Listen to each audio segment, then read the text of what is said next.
Boa noite, irmãos, queridos e amados. Retornamos aos nossos estudos bíblicos, às quintas-feiras. Nós estamos estudando com os irmãos a carta que o apóstolo Paulo escreveu aos Filipenses. E eu disse que nós não temos pressa, ou seja, vamos estudar mais detalhado essa carta, né, o significado, né, a mensagem que Paulo transmitiu aos Filipenses e a mensagem que ele tem para nós nos dias de hoje, né? Nos dias que nós vivemos de tantas angústias, tristezas. A carta aos Filipenses é um desafio, queridos, à alegria. A alegria que não depende da circunstância. É uma alegria que está acima das circunstâncias da nossa vida. E nós começamos, né, já na última quinta-feira que estudamos, há duas quinta-feiras atrás, entramos depois de uma longa introdução, né, para que os irmãos possam entender bem a fundo a questão histórica, a questão relacionado à questão geográfica, a autoria, né, da carta, os motivos da carta, né, ou seja, estudamos a questão do contexto interno e do contexto externo, né, desta carta. E aí, então, naquela quinta-feira, duas quinta-feiras atrás, nós começamos o texto propriamente dito e começamos a estudar com os irmãos, né, Filipenses, capítulo 1, aliás, nas introduções nós estudamos o versículo 1 e 2 do capítulo 1. E agora nós entramos no versículo 3 até o versículo 11 do capítulo 1. E cujo título é A Alegria da Comunhão. Vamos orar. Senhor, bendito e glorificado seja sempre o teu nome. E recebe, Senhor, toda a nossa gratidão, porque o Senhor não nos deixou órfãos, mas antes o Senhor deixou, Pai Santo, o Espírito Santo, que nos conduz e principalmente nos conduz a entender, Senhor Deus, a compreender a tua santa e gloriosa palavra. Por isso eu peço em nome de Jesus que o Espírito Santo do Senhor esteja nos orientando, nos guiando neste momento em que nós estudamos a tua palavra. É no nome de Jesus que oramos. Amém e amém. Então, queridos, estamos considerando o versículo 3 até 11 do capítulo 1, né, cujo título é A Alegria da Comunhão, né, questão da comunhão que Paulo trata, né, nesse versículo, né? E Paulo usa, conforme falamos, 3 ideias que descrevem a verdadeira comunhão cristã. Primeiro, a presença na memória. Paulo fala sobre isso do versículo 3 até o versículo 6 do capítulo 1. Depois, a presença no coração. Primeiro, a presença na memória. A presença no coração. Paulo fala disso no verso 7 até o verso 8.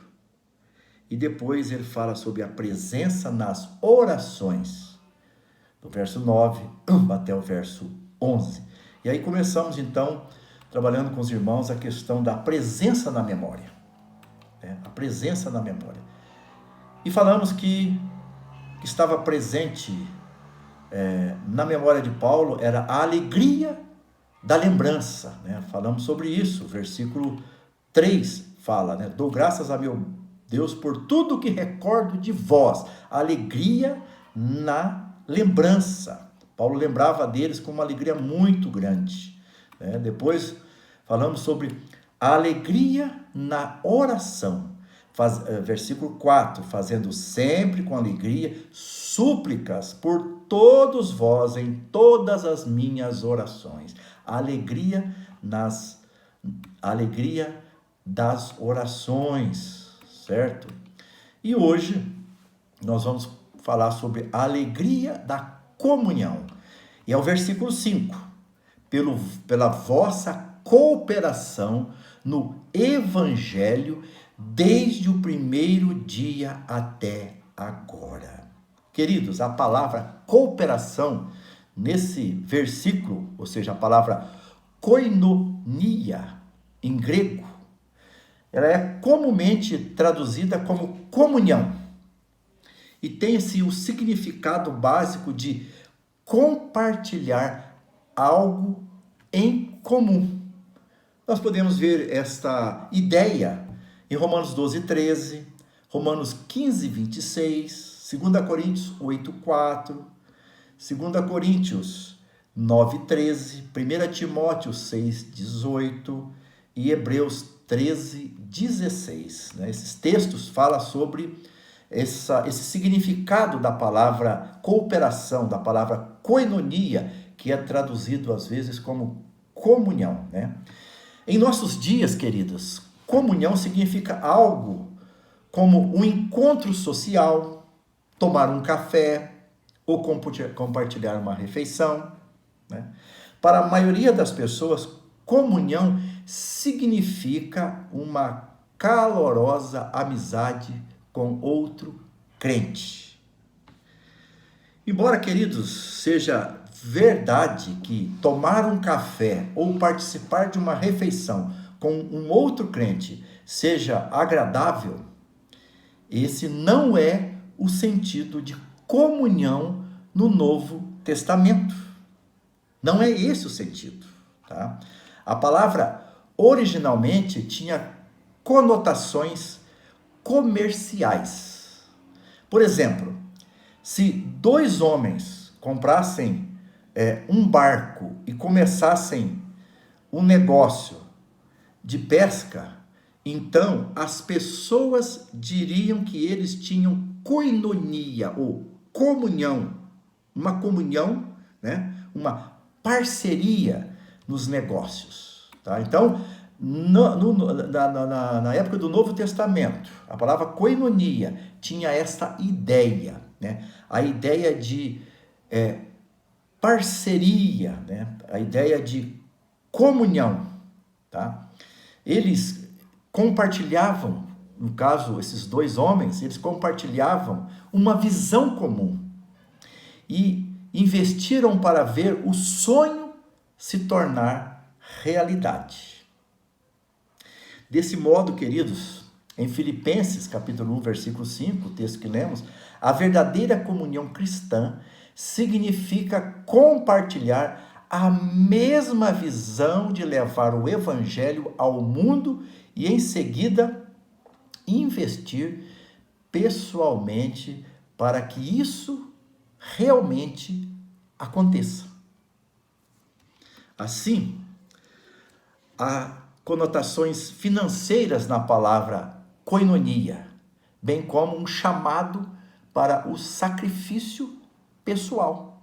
Quando Paulo agradece a Deus pela comunhão dos filipenses, ele está agradecendo a Deus porque desde o primeiro dia de sua conversão, os filipenses arregaçaram as mangas e se envolveram no avanço do Evangelho.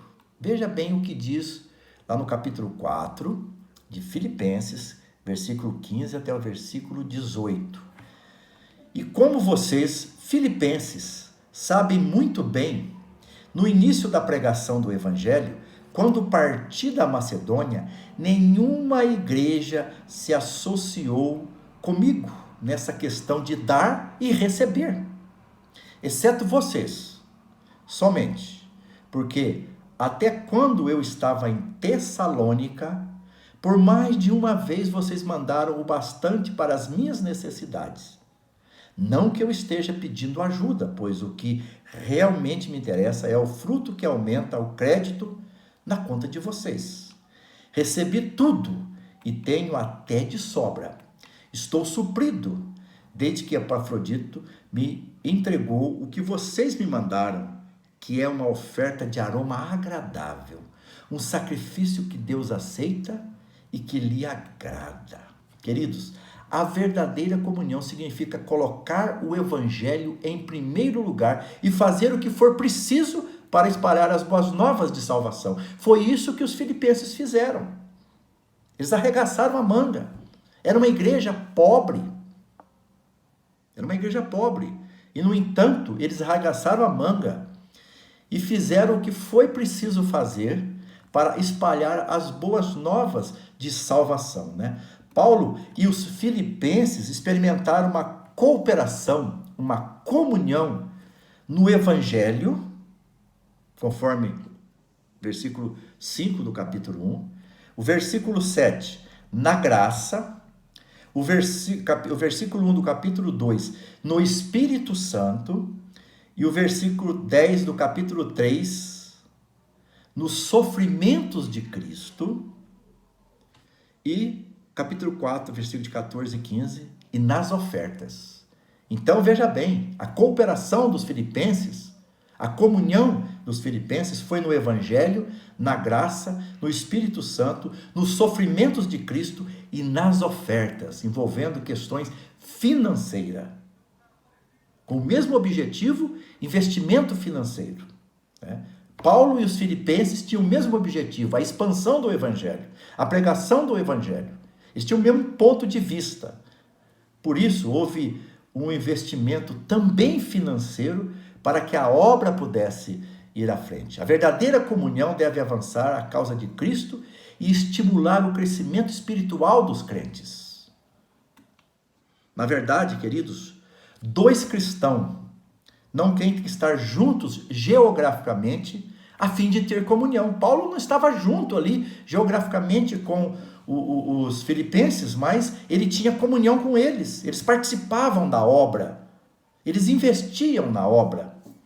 Paulo e os filipenses estavam a mira de distância, mas eles experimentaram essa comunhão, porque eles tinham o mesmo objetivo e investiram na obra. Então, queridos, a alegria da comunhão estava na memória de Paulo, na memória do apóstolo Paulo, a alegria da comunhão.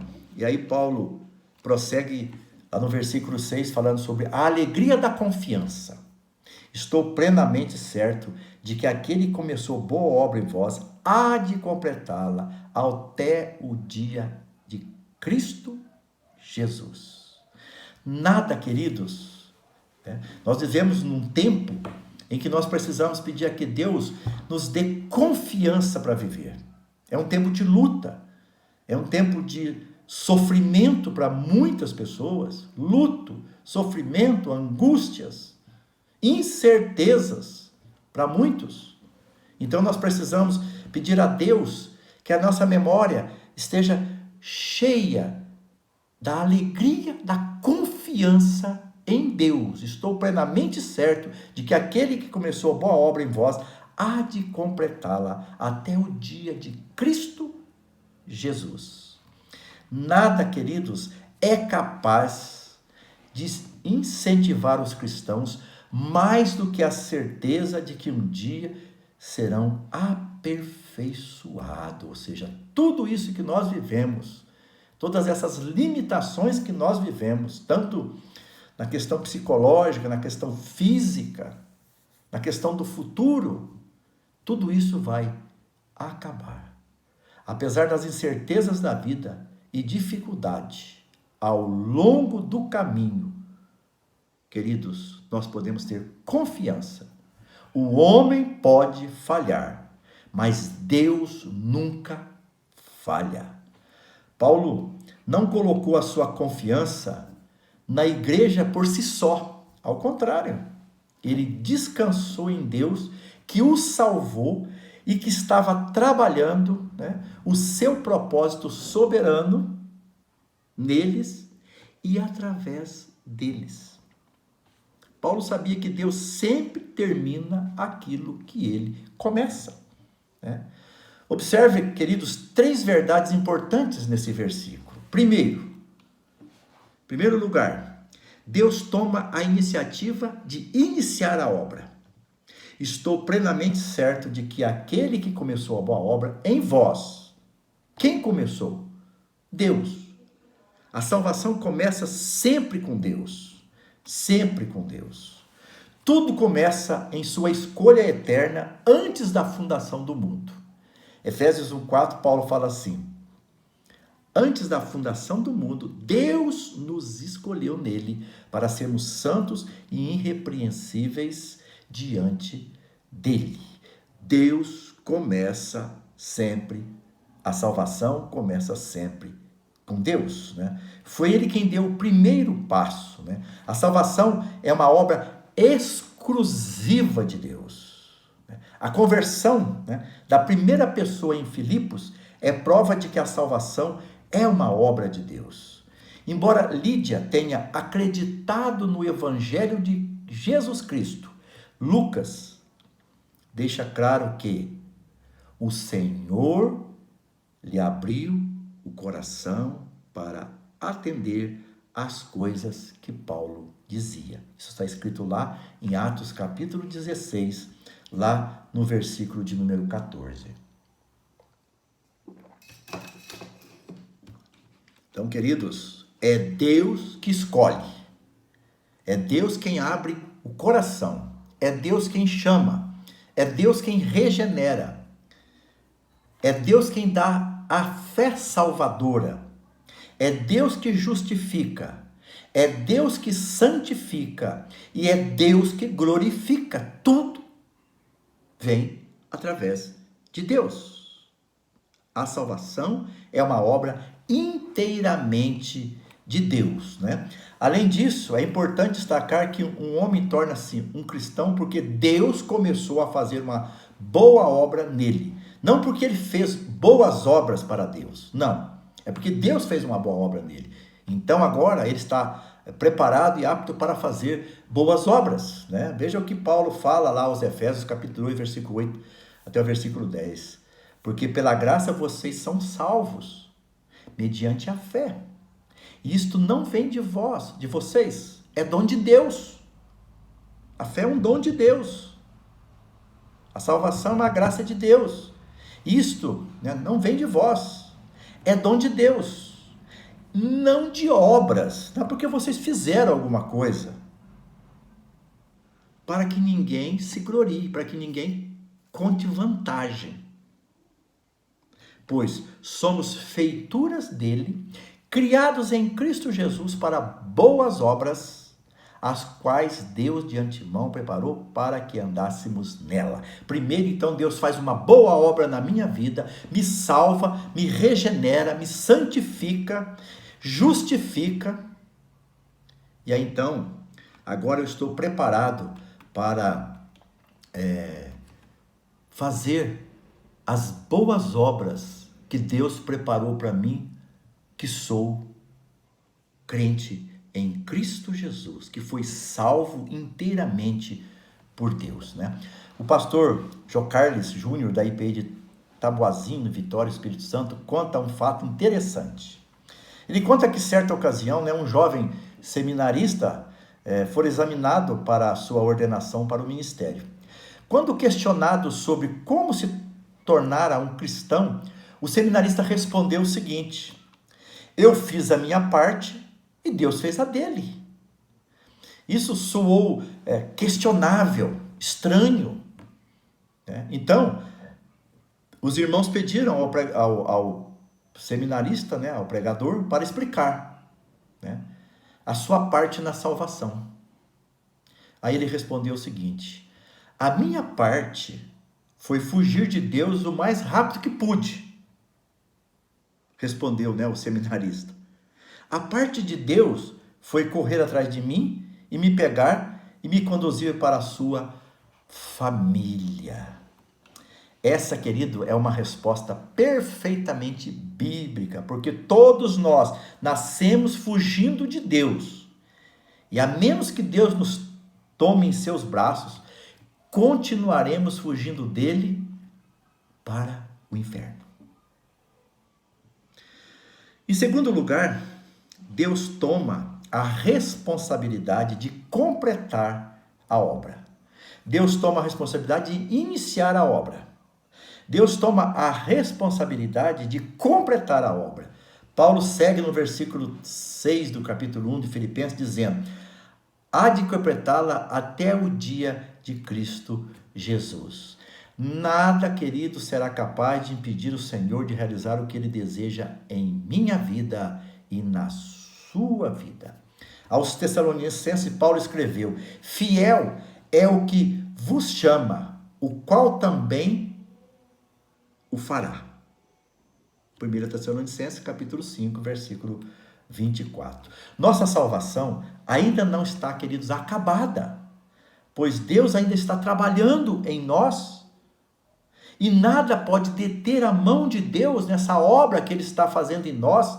Paulo está dizendo que Ele vai completar essa obra em nós, né? Deus não apenas inicia o processo, Ele também garante o resultado final, certo? Ele vai completar a obra até o dia de Cristo Jesus, é o que Paulo falou aqui aos Filipenses, né? Um dia, queridos, eu e você estaremos diante de Jesus Cristo, né? Como filhos redimidos, inocentes e completos em todos os sentidos, né? Quando, queridos, quanto à obra da salvação, né? Nesse momento, então, a obra da salvação ela será consumada, né? O mesmo pastor que eu citei em cima, ele diz o seguinte: o que está incompleto será aperfeiçoado, o que está inacabado será concluído, o que está ferido será curado, o que está fraco será fortalecido, o que é temporário será permanente, né? O conhecido teólogo William Hendrickson observou: Deus, pois, não é como os homens. Estes apenas fazem experiências. Deus, porém, leva a bom termo um plano.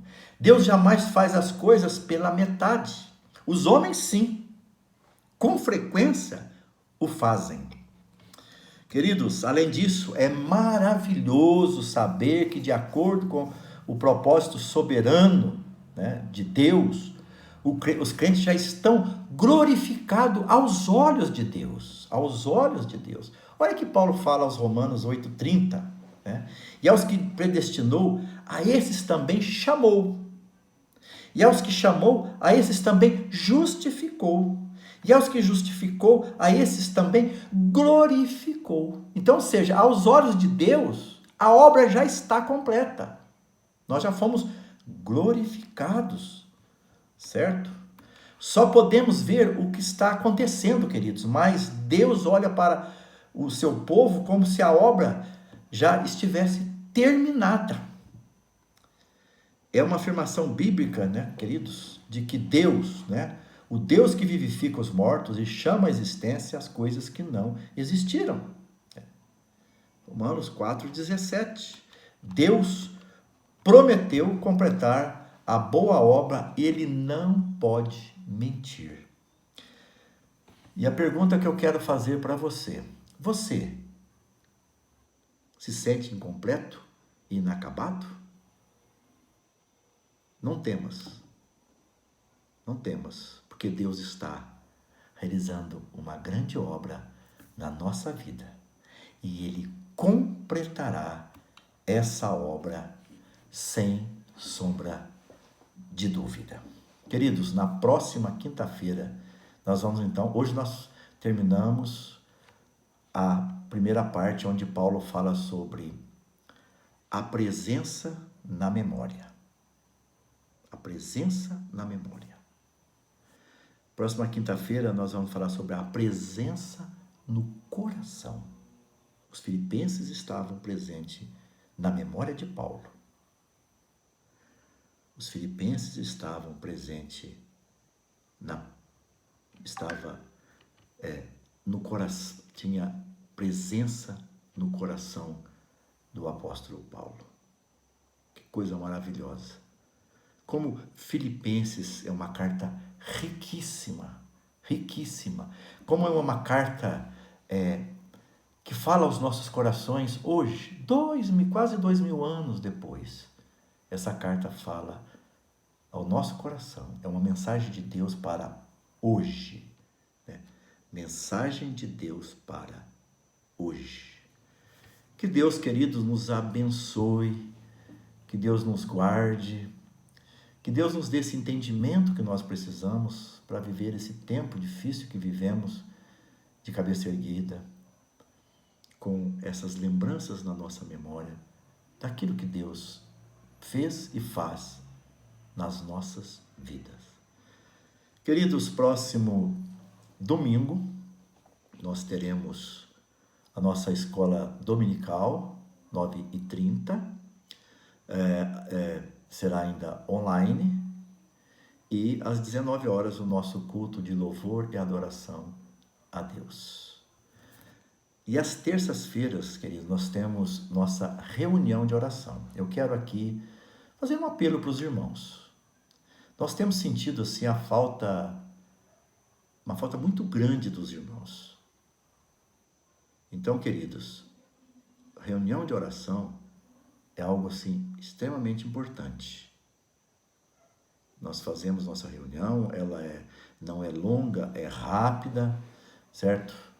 E eu gostaria muito, muito que os irmãos participassem. Na verdade, nós estamos tendo os irmãos nem pedidos, né? Muitos irmãos nem colocam seus pedidos. Aí o irmão pode dizer, mas eu não tenho. Mas agradecimento, eu acredito que você tem. Porque todos nós temos agradecimentos. Todos nós. Porque Deus tem feito maravilhas na nossa vida. Deus tem realizado milagres, né? Próxima escola dominical, quero contar um milagre que Deus fez na nossa vida. Algo assim que não tem, é incontestável. Incontestável. Então, queridos, participe da reunião de oração. Participe dos trabalhos da igreja. Não deixa que o inimigo crie no seu coração desânimo. Não deixa que isso aconteça. Se o inimigo está tirando você de participar dos trabalhos da igreja, ele está fazendo porque sabe que desta forma você vai esfriar espiritualmente.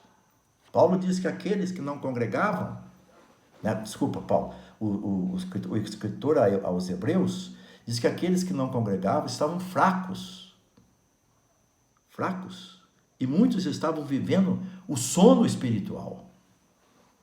Então, queridos, participar da vida da igreja não é uma opção, é uma ordem de Deus.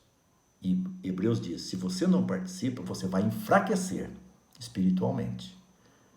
Não deixa que o diabo te faça enfraquecer espiritualmente. A Bíblia fala, resistir ao diabo, né? Sujeitai-vos a Deus. O que é sujeitai-vos a Deus? É fazer a vontade de Deus, é ouvir o que Deus está pedindo de nós. Resistir ao diabo, que está tentando tirar você dos trabalhos da igreja, e ele fugirá de vós. O segredo aqui não está, queridos, em que você é alguma coisa que o diabo tem medo. Você é um ser que o diabo tem medo. Não. O diabo não tem medo do homem. O diabo tem medo de Deus. Certo? Então, quando eu me sujeito a Deus, automaticamente, isso é uma resposta ao diabo de que eu estou sujeitando a Deus, eu estou rejeitando o diabo e suas ações. Estou resistindo às investidas do diabo. E aí então ele bate em retirada, porque maior aquele que está em nós do que aquele que está no mundo, que é o diabo. Vamos orar ao nosso Deus. Deus bendito, glorioso, excelso e maravilhoso, louvado, engrandecido e bendito seja sempre o teu nome. Pelas tuas santas misericórdias, pelo teu amor infinito, pela graça maravilhosa da tua presença. Peço agora, Santo Pai, que nos dê um restante de noite, Senhor Deus, agradável, abençoada, numa comunhão íntima com o Senhor. E que amanhã as tuas misericórdias se renovem sobre as nossas vidas, como é a promessa do Senhor, para que tenhamos um dia abençoado. Em nome de Jesus que eu oro. Amém e amém. Queridos, uma boa noite. Deus te abençoe.